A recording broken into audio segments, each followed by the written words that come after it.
Santapan Harian Sabtu 23 Mei 2020. Hari ini kita akan membaca Bilangan pasalnya yang ke-23 ayatnya yang ke-4 hingga pasalnya yang ke-24 ayatnya yang ke-9. Namun kita akan membaca Bilangan pasal 24 ayat yang pertama hingga ayatnya yang ke-9. Sebelumnya, mari kita berdoa. Sabdamu adalah suluh langkah kami. Bersabdalah bagi kami ya Allah, kami siap mendengarnya. Di dalam terang-Mu kami memohon. Amin.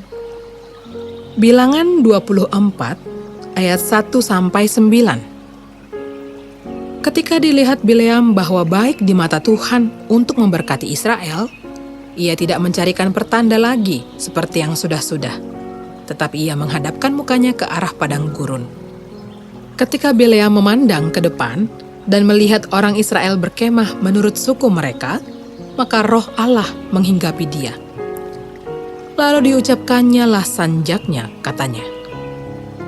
Tutur kata Bileam bin Beor, tutur kata orang yang terbuka matanya, tutur kata orang yang mendengar firman Allah, yang melihat penglihatan dari Yang Maha Kuasa sambil rebah, namun dengan mata tersingkap. Alangkah indahnya kemah-kemahmu, hai Yakub, dan tempat-tempat kediamanmu, hai Israel, sebagai lembah yang membentang semuanya, sebagai taman di tepi sungai, sebagai pohon gaharu yang ditanam Tuhan, sebagai pohon aras di tepi air. Air mengalir dari timbanya, dan benihnya mendapat air banyak-banyak. Rajanya akan naik tinggi melebihi Agag, dan kerajaannya akan dimuliakan. Allah yang membawa mereka keluar dari Mesir adalah bagian mereka seperti tanduk kekuatan lembu hutan. Bangsa-bangsa yang menjadi lawannya akan ditelannya habis, dan tulang-tulang mereka akan dihancurkannya, dan akan ditembaknya tembus dengan panah-panahnya. Ia meniarap dan merebahkan diri sebagai singa jantan, dan sebagai singa betina. Siapakah yang berani membangunkannya? Diberkatilah orang yang memberkati engkau, dan terkutuklah orang yang mengutuk engkau. Sahabat Santapan Harian, kita melihat betapa Balak terus berusaha walaupun Bileam sudah menyatakan ketidakmampuannya untuk mengutuk Israel, bangsa yang tidak dikutuk Tuhan. Ia hanya dapat mengatakan apa yang difirmankan Tuhan. Balak terus bersikeras. Dengan berpindah ke tempat yang lain, mungkin Bileam berubah pikiran dan mau mengutuk Israel.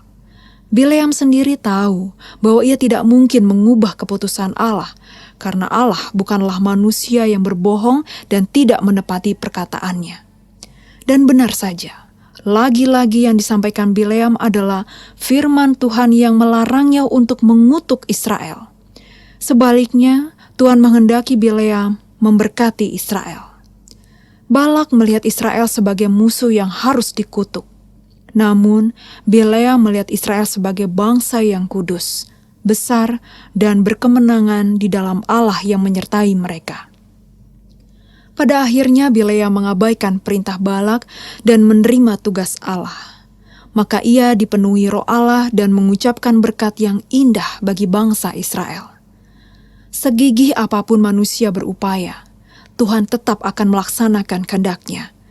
Manusia yang lemah dan rapuh sesungguhnya tidak mungkin menang melawan kuasa dan kehendak Tuhan.